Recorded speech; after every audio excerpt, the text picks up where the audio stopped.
नमस्कार मित्रांनो, आता आपण मुंबई पोलीसचा लास्ट रिव्हिजन पार्ट 3 पाहणार आहोत. ओके, दररोज पार्ट तुम्हाला अपलोड होत राहील. पहिल्यांदा तुम्ही टेलिग्राम चॅनलला जावा. टेलिग्राम चॅनलला गेल्यानंतर ही PDF तुम्ही तिथं डाउनलोड करा. PDF डाउनलोड करून तुम्ही एक्झाम्पल ते सोडवायचा प्रयत्न करा. ओके, आणि एक्झाम्पल प्रयत्न करत असताना सोडवण्याचा तुम्हाला अडचण येत असेल तर व्हिडिओ आवर्जून बघा, आणि जरी अडचण येत नसेल तरी व्हिडिओ बघा, कारण शॉर्ट बट स्मार्ट तुम्हाला समजलं पाहिजे.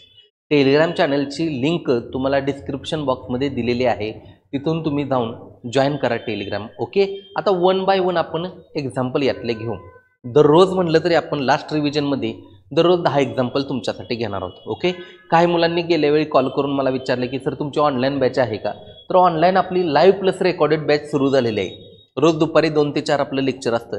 लाईव्ह प्लस रेकॉर्डेड बॅच चालू झालेली आहे. कालावधी 6 महिने आहे. बॅच फी तिची 1999 आहे. ओके, चला तर मग बघा, आता पहिला प्रश्न काय आहे बघा. अ ब क तिघे मिळून एक काम 4 दिवसात संपवतात. अ ब क तिघे मिळून एक काम 4 दिवसात संपवतात. ओके, एकटा अ ते काम 10 दिवसात संपवतो. ब तेच काम पूर्ण करण्यास 12 दिवस घेतो, तर क स्वतंत्रपणे ते काम किती दिवसात पूर्ण करेल. ओके, मी प्रत्येक बॅचच्या वेळी तुम्हाला सांगतो हे की तुम्ही आकडा थोडासा लक्षात ठेवा की काही गणित असे आहेत की कंटिन्यू 30 येत राहतात. जर ती गणित आलं नाही तर त्यांच्या किंमत दुप्पट करते ती. ओके, आणि तुम्हाला प्रश्न विचारते. जसं की बेसिक एक प्रश्न आहे बघा. अ नावाची व्यक्ती 10 दिवसात काम करते, ब 15 दिवसात काम करतो, तर दोघे मिळून किती दिवसात करतील? त्याचं उत्तर येतं 6. समजा ह्या 10ची दुप्पट केली 20, ह्या 15ची दुप्पट केली 30, दोघे मिळून किती दिवसात काम करतील? 12. हे ठरलेलं आहे. गणित याच लेवलनं तुम्हाला परीक्षेला टाकले जाते. इथं कसं दिलंय आता बघा गणित. तिघे मिळून किती दिवसात करतील? 4 दिवसात. अ ब क तिघं मिळून किती दिवसात करतील? 1/4. बरोबर. आता त्यापैकी अ दिलाय तुम्हाला, एकटा अ, एकटा ब, एकटा क.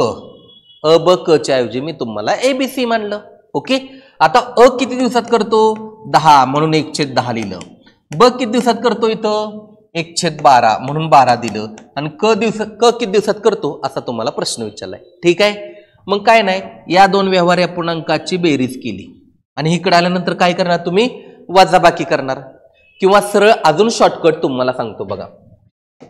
1/4 मधून काय वजा करायचं माहितीये का?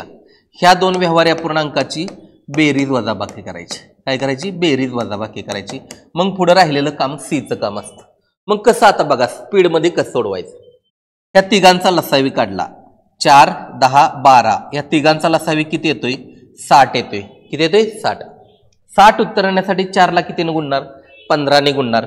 म्हणून या 1 ला पण 15 ने गुणलं. वजा आता हे कंसात थोडंसं घ्या. 10 ला कितीने गुणणार? 6 ने गुणणार. ओके, अधिक 12 ला कितीने गुणणार? 5 ने गुणणार. या 6 आणि 5 ची बेरीज करा आधी. काय करा? बेरीज करा आधी. म्हणून 15 वजा 6 आणि 5 किती आलं? 11, आणि छेदात किती आलं? 60 आलं. 15 वजा 11 किती आलं? 4. 4/60. 4/60 म्हणजेच किती उत्तर आलं? 1/15. 1/15 म्हणजे ते तिसरा ते काम किती दिवसात संपेल? 15 दिवसात संपेल. खूप सोपं होतं, अजिबात अवघड नाही. लसावी काढता आला पाहिजे तुम्हाला. काय काढता आला पाहिजे? लसावी. पण त्यासाठी मी तुम्हाला सांगितलेलं होतं बघा की लसावी मसावी प्रकरणामध्ये 20-25 गणितं तुम्हाला अशी दिली होती, त्यांचा लसावी पाठच ठेवायचा. आता हेच गणित आहे ना तुम्हाला स्पर्धा परीक्षेत कसं विचारलं जातं बघा. अ नावाची व्यक्ती आहे 10 दिवसात काम करते, ब नावाची व्यक्ती आहे 12 दिवसात काम करते, आणि क नावाची व्यक्ती आहे 15 दिवसात काम करते, तर ते तिघे मिळून किती दिवसात करतील? याचं उत्तर किती येईल? तिघे मिळून 4 दिवसात करतील. तोच प्रश्न त्यांनी फिरवला. आता हाच प्रश्न अजून एकदा कसा फिरवतील बघा. या 10च्या ऐवजी काय केलं? 20 केलं. या 12च्या ऐवजी काय केलं? 24 केलं. या 15च्या ऐवजी काय केलं? 30 केलं. आणि तिघे मिळून ते काम किती दिवसात करतील असं तुम्हाला विचारलं जाईल. अगोदर उत्तर आलं होतं 4, आता किती उत्तर येईल? 8 येईल. समजलं? शाब्दिक रचना ते फिरवते. ओके, हा कळलं पाहिजे. पुन्हा हेच प्रश्न कसा असतो बघा. अ आणि ब मिळून 10 दिवसात करतात, ब आणि क मिळून 12 दिवसात करतात, आणि अ आणि क मिळून 15 दिवसात करतात, तर तिघे मिळून किती दिवसात करतील? मग अशा वेळी तुम्ही सोडवायचं कसं? आधी तिघांनी वैयक्तिक काम केलं तर 4 दिवस येत होतं, बरोबर आहे. पण दोघांनी मिळून तेवढंच केलं. दोघांनी मिळून 10 दिवसात संपवलं, दोघांनी मिळून 12 दिवसात संपवलं, दोघांनी मिळून 15 दिवसात संपवलं तर आलेलं उत्तर असतं ना तुमचं, आलेल्या उत्तराचे दुप्पट हे तुमचं फायनल आन्सर असतं. ओके, हा आताचा प्रश्न समजला का बघा. ओके, काही अडचण असेल तुम्ही कॉल करून मला विचारू शकता. मी तुम्हाला हा दोन्ही व्यवहार्य अपूर्णांक डायरेक्ट इकडे आणलं बरोबर चिन्हाच्या अलीकडं तरी कसं सोडवायचं मी तुम्हाला सांगितलं. आणि जर तुम्ही तुमच्या टेक्निकनं गेला की काय नाही सर आम्ही एक एकच सोडवतो. ओके, या दोन व्यवहार्य अपूर्णांकाच्या आधी बेरीज करतो. चला बेरीज केली, या दोन व्यवहार्य अपूर्णांकाची बेरीज करायला गेला तुम्ही छेदाचा काय घेणार लसावी. 10 12चा लसावी किती आहे 60. 60 येण्यासाठी 10ला तुम्ही 6ने गुणलं आणि 12ला कितीने गुणलं 5ने गुणलं. अधिक इकडे स लिहिलं आणि बरोबर चिन्हाच्या अलीकडे किती लिहिलं 1/4 लिहिलं. मग 6 आणि 5 किती आलं तुमचं 11. 11/60 अधिक सी आणि इकडे 1/4 लिहिलं. मी 11/60 अधिक आहे बरोबर चिन्हाच्या अलीकडे आल्यावर काय वजा होईल. मगाच्या सारखं सेमच 1/4 वजा 11/60 बरोबर काय आलं सीचं काम आलं. ओके, आणि 4 आणि 60 दोघांचा लसावी किती आहे. ओके, दोघांचा लसावी किती आला मग 60च आला. ओके, मग 60 उत्तर येण्यासाठी 4ला कितीने गुणलं 15ने गुणलं. ओके, वजा 11 आहे असं राहिलं. मग 15 वजा 11 किती आलं 4/60. 4/60 अंशाला छेदाला भाग लावला तर उत्तर आलं 1/15. थोडक्यात अ म्हणजे एकटा अ ते काम 10 दिवसात करतो, एकटा ब ते काम 12 दिवसात करतो, तर उरलेला कोण होता क म्हणजे सी होता. सी ते काम किती दिवसात संपेल तर सी ते काम 15 दिवसात संपेल. Okay done. आता पुढचा प्रश्न बघू आपण यामध्ये. ठीक आहे, नेक्स्ट क्वेश्चन बघा. हा प्रश्न खूप भारी आहे. ओके, वाटताना तुम्हाला सोपं वाटतं आणि लगेच तुम्ही उत्तरही काढायचा प्रयत्न करता आणि तुम्ही काढलेलं उत्तर कदाचित पर्यायत पण नसतं. कसं फसता, कसं टॅकल प्रश्न करायचा, तुम्ही कुठल्या लेवलनं विचार करता ते पण बघा आता. ओके, हा आता एका परीक्षेत 150 प्रश्न दिले आहेत. किती प्रश्न दिलेत 150. प्रत्येक प्रश्नाला 1 अंक आहे, 1 मार्क आहे. मिनलने पहिल्या 75 प्रश्नापैकी 80% बरोबर उत्तर दिले. ओके, म्हणजे पहिलं 75 सोडवलं, राहिलं किती टोटल होतं 150. त्या मिनलनं पहिलं 75 सोडवलं, राहिलं किती 75 क्वेश्चन राहिले. ओके, सिंपल होतं. आता पहिल्या 75 पैकी तिने किती सोडवले 80% काय केले बरोबर उत्तर दिले. काय दिले बरोबर उत्तर दिले. आता एकूण 60% अंक मिळवण्यासाठी तिला बाकी प्रश्नातून किती प्रश्नांचे बरोबर उत्तर यायला हवे किंवा द्यायला हवे असा तुम्हाला प्रश्न विचारलाय. तिला 60% मिळवायचे तर राहिलेल्या प्रश्नातून किती प्रश्नांचे बरोबर उत्तर द्यायला हवेत असं तुम्हाला प्रश्न विचारलाय. ओके, मग आता हे मांडणी कशी करायची बघा. पहिल्यांदा तिनं 75 पैकी किती टक्के बरोबर आले 80%. म्हणून 75चे 80% घ्या. किती टक्के घ्या 80%. ओके, अधिक टोटल प्रश्न होते 150. किती होते 150. आता 150 पैकी 75 निघून गेले, राहिले किती पुन्हा 75 राहिले. राहिलेल्या 75 पैकी तुम्हाला काय सांगितलंय तिनं 60% अंक मिळवण्यासाठी तिला बाकी प्रश्नातून किती प्रश्नांचे बरोबर उत्तर द्यायला होते. म्हणजे राहिलेल्या 75च्या तिला कितीतरी टक्के मिळवायचे आहेत. किती टक्के मिळवायचे आहेत ना ते आता आपल्याला फाइंड करायचे. ओके, मग 75चे x%. x% कसं लिहितो आपण x/100. x% कसं लिहितो x/100. जर तुम्ही असं लिहिलं असतं इथं x% तर लिहायचंय कसं x% x/100. हे 80% आहे, लिहायचं कसं 80/100. ओके, बरोबर 150चे 60% येणार. कारण त्याला टोटल 150 पैकी किती टक्के मिळवायचे 60% मिळवायचे. ठीक आहे, आता लक्ष द्या. 75चे 80% कसं लिहिता 75 गुणिले 80/100 अधिक या 75चे x% कसं लिहिता 75 गुणिले x/100 बरोबर 150चे 60% कसं लिहिता 150 गुणिले 60/100. ओके, अजिबात अवघड नाही, मांडणी करून घेतली.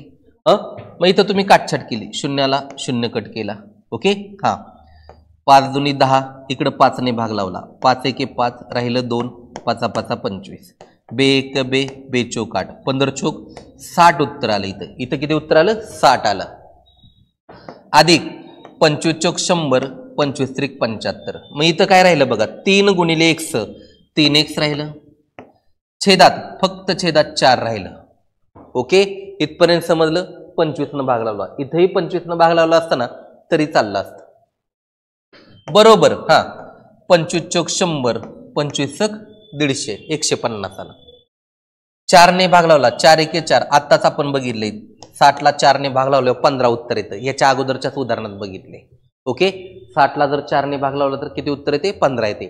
मग 15 गुणिले 6 किती आलं? 90 आलं. किती आलं? 90 आलं. आता इथून पुढची प्रोसेस बघा, मी दुसऱ्या पानावर लिहितो. हे 60 आहे, बरोबर चिन्हाच्या पलीकडे गेल्यावर वजा होईल. काय होईल? वजा होईल. ओके, बरं इथंच लिहितो बघा.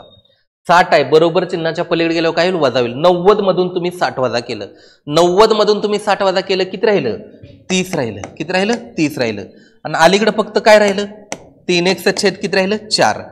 मग 3x बरोबर 30 गुणिले 4 होईल, कारण भागाकारात 4 आहे, इकडे आल्यावर गुणाकारात येईल. मग x बरोबर काय येईल?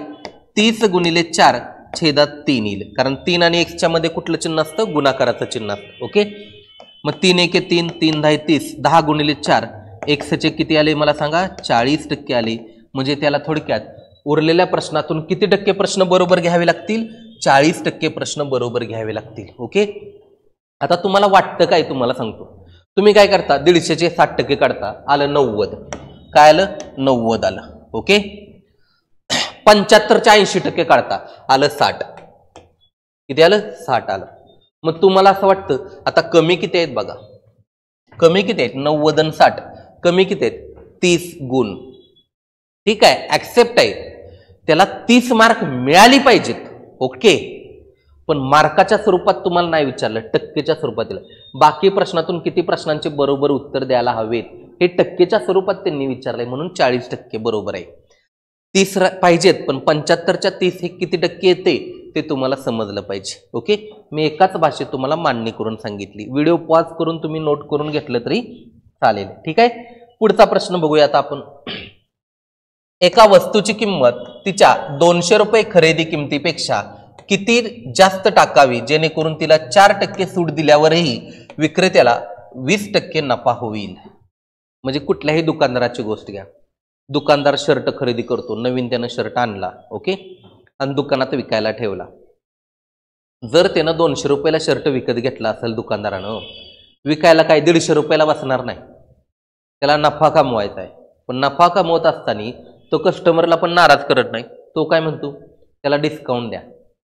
म्हणजे तो 200 रुपयाला जर शर्ट आणला असेल तर तो कुठं तर 500 रुपयाला लावेल, आणि त्यावर काय मिळेल? चला ह्याला 10% डिस्काउंट द्या. 500ला 10% डिस्काउंट दिलं, आपल्याला भारी वाटते घेताना. 10% आला, चुकून त्याला आपण म्हणतो 20% द्या की. तो म्हणतो ठीक आहे 20% डिस्काउंट घ्या. मान्य केलं. 500च्या 20% तुम्ही 100 रुपये बाजूला काढलं आणि तुम्ही त्या दुकानदाराला 400 रुपये दिलं. दुकानदार काय म्हणतो? घेतलाय 200ला 400 आलं, चालून जाते तेच. ओके, कुठलाही दुकानदार लॉस सहन करत नाही. आपल्या मनाला फक्त शांती करण्यासाठी डिस्काउंट आपण त्याच्याकडून जास्त घेतोय असं आपल्याला वाटतं, पण प्रत्यक्षात तसं नसतं. ओके, आता जे दुकानदार आहेत त्यांना लय भारी वाटत असेल, आम्हाला लय भारी समजते म्हणून. ओके, आता हा प्रश्न कसा आहे बघा, तसाच आहे. मग दुकानदार किंमत आणतो आणि बाहेर दुकानावर शर्टावरची किंमत लावतो ना, त्याला छापील किंमत म्हणलं जातं. कुठली किंमत म्हणलं जातं? छापील. मग त्या छापील किंमतीवर तो सूट देतो, डिस्काउंट देतो आणि माल विकतो. म्हणजे छापील किंमत, विक्री किंमत आणि खरेदी किंमत, 3 किमती वेगवेगळ्या आहेत हे समजून घ्या पहिल्यांदा. ओके, 3 किमती तुम्हाला समजल्या पाहिजेत. मग त्यानं छापील किंमत किती लावली असा तुम्हाला प्रश्न विचारलाय. कारण खरेदी किंमत तर दिली आहे, वस्तूची किंमत तिच्या 200 रुपये खरेदी किमतीपेक्षा किती जास्त लावावी? 200 रुपये खरेदी किंमत होती. ओके, आता आपल्याला छापील किंमत काढायची म्हणल्यावर कशी काढायची बघा. हे 200 रुपये मांडून घ्यायचं. नफा किती टक्के घेतलाय त्यानं? 20% नफा घेतलाय. किती टक्के नफा घेतलाय? 20% नफा घेतलाय. 20% नफा म्हणजे गुणिले 120 करायचं. गुणिले काय करायचं तुम्ही? 120 करायचं. ओके, जर समजा बघा मी काय सांगतोय, जर समजा 30% नफा घेतला असता तर तुम्ही काय केलं असतं? 130 केलं असतं. 40% नफा घेतला असता तर 140 केलं असतं. ओके, इथं 20% नफा आहे म्हणून 20% घेतलं. सूट किती आहे? सूट 4% सूट आहे. 4% सूट आहे म्हणजे 100 मधनं 4 कमी करायचं. 100 मधनं 4 कमी केलं किती राहिलं? 96 राहिलं. ओके, काटछाट करू आता. चला, 12 एके 12, इथं 10 आलं, 12 8 96, 8 ने भाग लावा, 8 1 8, 8 2 16, ओके, राहिलं 4, 8 45, राहिलं 25 गुणिले 10, 25 गुणिले 10 250. पटकन उत्तर येण्यासाठी पाडा आलं पाहिजे. काय आलं पाहिजे? पाडे. ओके, पाडा. ऑफलाईन बॅचला आपण पाडं पण करून घेतो, वर्ग पण करून घेतो, घन पण करून घेतो, गरजेचं आहे ती. ओके, वर्ग घन पाडं ह्या तुमच्या पोलीस भरतीच्या पहिल्या 1 2 3 मोठ्या पायऱ्या आहेत. त्या ज्यांना 9000 भरतीमध्ये सिलेक्ट व्हायचे ना, आता येणाऱ्या सुद्धा हार्डलं गडलं असेल या मुंबई पोलीसमध्ये, तर आत्तापासूनच तुम्ही तयारी करा. ओके, हां, मग पाडं आलं की पटकन तुम्हाला उत्तर येते. उत्तर किती आलं? 250. ठीक आहे, पुढचा प्रश्न बघा आता. ओके, आपलं पुस्तक आहे मार्केटमध्ये संपूर्ण अंकगणित म्हणून. ओके, 10,000 पेक्षा जास्त उदाहरणं आहे ती. आणि नवीन आपली ऑफलाईन बॅच पण सुरू झाली नाही. ऑफलाईन बॅचला तुम्ही आला तरी चालते. ओके, पुस्तक आवर्जून घ्या. 10,000 पेक्षा जास्त उदाहरणं आहेत, तुम्हाला समजून जाईल त्यातनं. ओके, चौथं उदाहरण बघा आता. सुनील आणि त्याच्या आईच्या वयांची बेरीज 36 वर्ष आहे.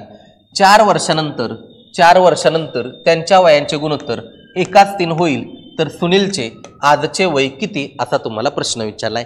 पहिल्यांदा सुनील लिहा. चला, सुनील लिहिला. ओके, नंतर कोण लिहिलं? त्याची आई लिहिली इकडं. ओके, हा, कधी सांगितले तुम्हाला? 4 वर्षानंतर त्यांच्या वयांचे गुणोत्तर कसं होईल? एकाच 3. हे कधीच सांगितले? 4 वर्षानंतरचं गुणोत्तर सांगितले. 4 वर्षानंतरचं गुणोत्तर 1x आणि 3x होईल.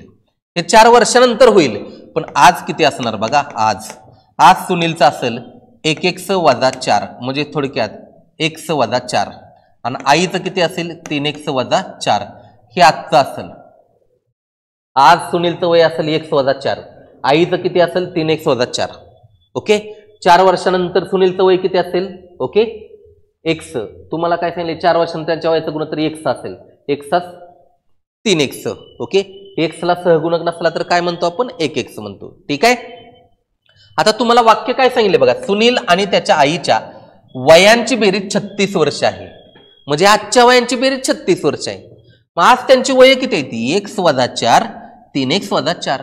लिहू आपण आता. मग x - 4 अधिक 3x - 4 बरोबर किती लिहिणार तुम्ही? 36 -4 -4 x 3x.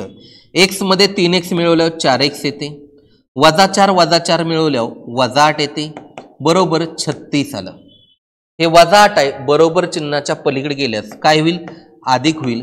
36 अधिक 8 होईल. मग इथं लिहितो आता 4x बरोबर. ओके, 36 मध्ये 8 मिळवलं 44 होईल. x बरोबर 44/4. मग x बरोबर तुमचं उत्तर किती आलं? 11 आलं. 11 पर्यायाचं असतं, पण तुम्ही चुकता. तुम्ही x ची व्हॅल्यू काढली 11. तुम्हाला सुनीलचं आजचं वय विचारले. सुनीलचं आजचं वय किती आहे? x - 4. x - 4. 11 - 4 7 वर्ष. पर्याय क्रमांक 4 हे तुमचं उत्तर आहे. तुम्ही कुठं चुकता ते पण मी तुम्हाला सांगितलं. 11 लिहिता, मग पुन्हा ती सिली मिस्टेक झाली तसं म्हणून चालत नाही बाळांनो. सिली मिस्टेक पुन्हा म्हणून चालत नाही तुम्हाला ते. ओके, समजलं? चौथं एक्झाम्पल. पुन्हा 5वं बघा. ओके, हां, 9 किलोग्रॅम हापूस आंब्याची किंमत 1440 रुपये आहे, तर 2.5 किलोग्रॅम आंब्याची किंमत किती? मग आता 1 किलोग्रॅमची आधी काढा. 1440ला 9 ने भाग लावा. 1 किलोग्रॅमचे मिळेल तुम्हाला. 9 एके 9, 9 एके 9. ओके, किती राहिलं तुमच्याकडून? 5 राहिलं. 9 × 54 आणि 0 घेतला. 1 किलोला 160 रुपये आलं. किती रुपये आलं? 160 रुपये आलं. साहजिक आहे. 2.5 किलोग्रॅम आंब्याची किंमत किती? हापूस आंब्याची किंमत किती? मग ह्या 160ला तुम्ही कितीने गुणणार? 2.5 ने गुणणार. ओके, गुणून बघा, तुमचं उत्तर 400 येईल. किती येईल? 400 येईल. ओके, आता गुणाकार करत नाही दाखवला मी, पण हे सिंपल होतं. किती उत्तर आलं? 400 आलं. 2 किलो घेतला असतं तर 320 आलं असतं. मग 320 पेक्षा जास्त उत्तर पाहिजे. ओके, आणि 320च्या आसपास पण संख्या पाहिजे. आता 1 किलोला जर 160 रुपये असतील, अर्धा किलोला किती आलं? 80 रुपये आलं. 2 किलोचं 320, अर्धा किलोचं 80 रुपये, 320 मध्ये 80 मिळवलं, 400 रुपये आलं. सिंपल होतं. ओके, 5 प्रश्न समजले. जर तुम्हाला लाईव्ह प्लस रेकॉर्डेड बॅच करता येत नसेल ना, तर तुमच्यासाठी स्कीम पण एक बघा. ओके, आपली आहे ना रेकॉर्डेड बॅच आहे बघा. 6 महिन्याची रेकॉर्डेड बॅच आहे 999 रुपयाला. त्यामध्ये गणिताचा 100पेक्षा जास्त व्हिडिओ येतं, बुद्धिमत्तेचं 100+ येतं, रनिंग चालू आहे बुद्धिमत्तेचं, आणि भूमिती पण आहे. इष्टिकाची तिथं 15 टाईप, वर्तुळाचं 15 टाईप, घनचं 10 टाईप, त्यामध्ये वृत्तचिती डिटेलमध्ये दिलंय, गोल डिटेलमध्ये दिलाय, अर्धगोल दिलाय, शंकू दिलाय, चौरसाचं 16 टाईप, त्यानंतर आयताचं तुम्हाला 18 टाईप दिलं. ते सगळं भूमिती वेगळं दिलेलं आहे तुम्हाला. हे सगळे एकत्र तुम्हाला 6 महिन्याच्या बॅचमध्ये भेटणार आहे तुम्हाला. ओके, आता 6वा प्रश्न आपण बघू. प्रताप शाळेपासून सुरुवात करतो आणि 7 किलोमीटर पूर्वेकडे जातो, डावीकडे 4 किलोमीटर चालतो, मग उजवीकडे 2 किलोमीटर चालतो, पुन्हा उजवीकडे 3 किलोमीटर चालतो, तर आता तो कुठल्या दिशेत तोंड करून उभा असेल? असा जर प्रश्न विचारला ना, सगळा प्रश्न वाचत बसू नका. जेवढा प्रश्न वाचल ना त्याची ऍक्शन घ्या, अंमलबजावणी करा, इम्प्लिमेंटेशन करा. म्हणजे काय आता बघा. ओके, सुरुवातीला आता तुम्ही प्रश्न वाचलाय, बरोबर आहे? काय प्रश्न वाचला? प्रताप शाळेपासून सुरुवात करतो आणि 7 किलोमीटर पूर्वेकडे जातो. एक स्टॉप मानला तुम्ही प्रतापचा. 7 किलोमीटर पूर्वेला गेला. किती किलोमीटर? 7 किलोमीटर. पुढे वाक्य काय? डावीकडे 4 किलोमीटर वळतो. आता डाव्या बाजूला वळता आलं पाहिजे. डावी बाजू ही आली. ओके, डावीकडे किती वळाला? 4 किलोमीटर वळाला. ठीक आहे. पुन्हा पुढे वाक्य काय? मग उजवीकडे 2 किलोमीटर चालतो. इथून उजवी बाजू ही आली, उजवीकडे 2 किलोमीटर गेला. ओके, पुन्हा उजवीकडे 3 किलोमीटर चालतो, पुन्हा उजवीकडे 3 किलोमीटर आला, तर तो आता कुठल्या दिशेस तोंड करून उभा आहे? म्हणजे ही दिशा त्याची कुठली आली? जर तुम्हाला ह्या 8 दिशा माहीत असतील तर ही दिशा कुठली आली? दक्षिण आली. तो दक्षिण दिशेला चेहरा करून उभा आहे, म्हणून तुमचं उत्तर काय येईल? पर्याय क्रमांक 1 हे तुमचं उत्तर असेल. 8 दिशा समजल्या पाहिजे. त्या दिशा प्रकरण बघा. दिशा प्रकरण बघत असताना तुम्हाला नियम कळत पाहिजे. डावीकडे वळणं म्हणजे 90 अंशात वळणं, चुकून 45 अंशात वळता. दिशा प्रकरणाचा अभ्यास करत असताना तुम्हाला 11-12 टाईप व्यवस्थित आलं तर तुम्ही महाराष्ट्रातली कुठलीही सरळ सेवेची एक्झाम द्या, कुठलीही स्पर्धा परीक्षेची एक्झाम द्या, तुम्ही तो प्रश्न 100 नाही 200% टॅकल करणारच. आपल्या यूट्यूबला मी Deepak Surve maths and reasoning यूट्यूबचं नाव आहे, त्या यूट्यूबला आपण प्रकरण सोडलेलं आहे. ते प्रकरण तुम्ही आवर्जून बघा, फायदा होऊन जाईल तुम्हाला. ओके, हां, ही बॅच आता तुम्हाला सांगितली. पुढं जर 17 डिसेंबर 2002ला शनिवार असेल तर 22 डिसेंबर 2004ला कोणता वार होता? ओके, सोपा आहे. 17 डिसेंबर 2002 ते 17 डिसेंबर 2004 पर्यंत आधी तुम्ही जावा. ओके, मान्य करतो हिथं तारीख 22 डिसेंबर आहे, काढू आपण 22 डिसेंबरचं, पण 2 वर्षानं पुढे जावा की. 2 वर्षाचं 2 दिवस घ्यायचं. किती दिवस घ्यायचं? 2 दिवस घ्यायचं. 2 लिहिलं. मग त्या 2 वर्षात लीप वर्ष आहे का बघा. लीप वर्ष असेल तर त्या लीप वर्षाचा एक्स्ट्रा 1 दिवस घ्यायचा. ओके, मग लीप वर्ष आहे का? आहे. 2004 फेब्रुवारी महिन्याचा संबंध येतोय का? येतोय. मग लीप वर्षाचा 1 दिवस ऍड करायचा. टोटल किती दिवसांनी वार पुढे गेला? 3 दिवसांनी. म्हणजे 17 डिसेंबर 2002ला वार होता, तो 17 डिसेंबर 2004चा वार काढला. किती दिवसांनी पुढे गेला? 3 दिवसांनी पुढे गेला. म्हणजे थोडक्यात इथं जर शनिवार असेल तर 17 डिसेंबर 2004ला कुठला वार असेल माहिती आहे का? रविवार, सोमवार, मंगळवार असेल. 17 डिसेंबर 2004ला कुठला वार असेल? मंगळवार असेल. पण तुम्हाला 17 डिसेंबर 2004चा वार विचारलाय का? नाही विचारला. तुम्ही किती दिवसांनी पुढे गेलाय तेवढं लक्षात ठेवलं तरी चालेल. आता 17 पासून कुठे? 22. मग 17 आणि 5 किती आलं? ओके, सॉरी, 17 मध्ये किती मिळवल्यास 22 येते? ओके, 5 मिळवल्यास किती येते? 22 येते. सिंपल आहे. मग 5 मिळवलं म्हणजे यामध्ये फक्त पुन्हा आणखीन किती मिळवायचं? 5 मिळवायचं. मग 3 दिवस अधिक 5 दिवस, टोटल दिवस किती झाले? 8 दिवस झाले. किती दिवस झाले? 8 दिवस झाले. 8ला जर 7ने भाग लावला, 7 दिवस कट केलं, तो उरतोय 1. दिला होता वार शनिवार, शनिवारच्या पुढचा काही रविवार तुमचं उत्तर असेल. रविवार काय असेल? तुमचं उत्तर असेल. मी तुम्हाला काय सांगितलं होतं? 17 डिसेंबर 2002ला शनिवार असेल तर 17 डिसेंबर 2004ला कुठला वार आला? मंगळवार आला. मग 18ला कुठला येईल? बुधवार येईल. ओके, 19ला कुठला येईल? गुरुवार येईल. असं लिहिलं तरी चालते, पण वेळ तेवढा कमी वाचवा तुम्ही. ओके, 20ला काय येईल? शुक्रवार येईल. 21ला काय येईल? शनिवार येईल.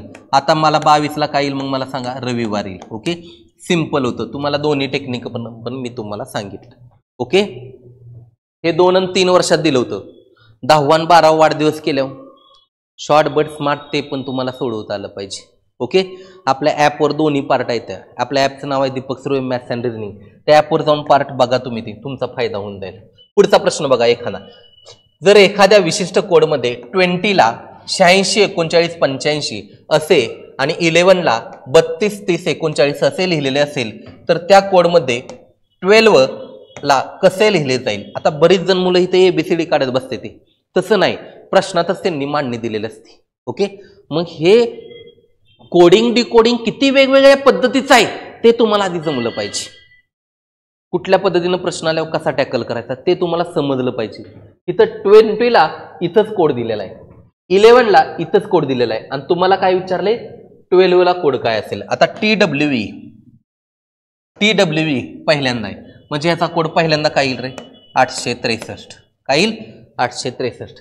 इथं पुन्हा काय यल इथं 2 नंबरला आहे, इथं 2 नंबरला काय आलं 2, मग याचा येईल 2. व्ही 1 2 3 4 नंबरला आहे, 1 2 3 4 नंबरला व्हीला 0 येईल. ई इथं पहिल्यांदा येईल 3, म्हणजे उत्तर काय पाहिजे 863 203. 863 203 कुठं पर्याय येत आहे, पहिलाच पर्याय बघा 863 203. समजलं. उत्तर लिहित असताना शक्यतो तुमचं तुम्ही आहे ना असा सराव करत जावा, गोल करत चला. भले मग तुम्ही ती प्रश्नपत्रिका सोडवा, प्रश्नपत्रिकेला टिकमार्क पण करायचं सोडून द्या, गोल करा, सवय लागली पाहिजे तुम्हाला. ओके, ते फायद्याचं आहे, पुढं तुम्हाला चांगलं कळते. आता 9वा प्रश्न बघा. 6 जणांच्या रांगेत डी आणि सी ई चे लगतचे शेजारी आहेत. ओके, बी हा फक्त ए चा शेजारी आहे, ए हा एफ पासून चौथा आहे, तर 2 टोकांना कोण आहे असा तुम्हाला सिंपल प्रश्न विचारलाय. ओके, हा आता त्यांनी पहिलं वाक्य काय दिले, डी आणि सी ई चे लगतचे शेजारी आहेत. ई इथं टाका, डी इकडे टाका आणि सी इकडे टाका. का डी आणि सी ईचं शेजारी येतं म्हणून ईला मध्ये ठेवला आपण. ठीक आहे, पुढचं वाक्य बघा. बी हा फक्त ए चा शेजारी आहे. बी कुणाचा आहे, ए चा शेजारी आहे. ए हा एफ पासून चौथा आहे. ए हा एफ पासून कितवा आहे, चौथा आहे. मग आता तुम्ही एफ ला जर इथं टाकला तर ए कुठे टाकचाल बघा, पहिला दुसरा तिसरा चौथा कोण आला, ए आला. ए हा एफ पासून कितवा आहे, चौथा आहे असं तुम्हाला सांगितलं होतं. ओके, टाकला. तुम्हाला काय सांगितले, बी हा फक्त कुणाचा शेजारी आहे, ए चा शेजारी आहे. ओके, म्हणून बी एका कडला तुम्ही टाकणार, कारण बी कुणाचा शेजारी आहे, फक्त ए चा शेजारी आहे. एच्या पलीकडेच बी येणार, अलीकडे येणार नाही, कारण बीच्या शेजारी कोण नाही, फक्त ए आहे, पलीकडच्या बाजूला कोण नाही. आणि प्रश्न काय विचारलाय, दोन्ही टोकांना कोण असेल. दोन्ही टोकांना कोण आलं, एफ आणि बी, पहिलाच पर्याय. मग काही मुलं उलटा विचार करतात. ओके, तरी होते टॅकल प्रश्न, नाही असं नाही. सर ईच्या शेजारी डी आणि सी टाकला आम्ही, बरोबर आहे, आम्ही एफ इकडे टाकला. ओके, हा ए हा एफ पासून चौथा आहे, मग ए इकडे लिहिला, पहिला दुसरा तिसरा ए इथं लिहिला. ठीक आहे, मान्य आहे. एचा शेजारी एक कोण, फक्त बी, बी इकडे लिहिला तुम्ही.